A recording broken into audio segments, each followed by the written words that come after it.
રાષ્ટ્રપતિ ડોનાલ્ડ ટ્રમ્પે અંતે પોતાનો અસલી રંગ બતાવી દીધો છે। મોદીને અમેરિકા બોલાવીને ટેરિફની વાતનો છેદ ઉડાડી દીધો હતો અને હવે ભારત પર જેવા સાથે તેવાની નીતિથી 100% ટેરિફ લગાવવાની જાહેરાત કરી છે।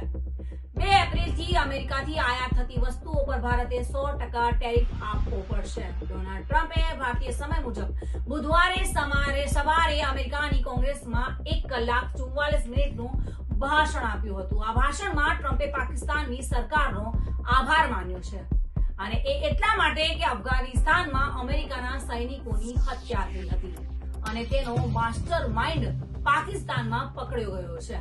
પાકિસ્તાન આ માસ્ટર માઇન્ડને અમેરિકાને સોંપવાનું છે અને ટ્રમ્પની નજરમાં પાકિસ્તાન સારું બની ગયું છે અને તે બાબત પર પણ ભારત માટે ચિંતાનો વિષય જોવા મળી રહ્યો છે। એટલે કે અમેરિકાના રાષ્ટ્રપતિ ડોનાલ્ડ ટ્રમ્પે પોતાનો અસલી રંગ બતાવી દીધો છે।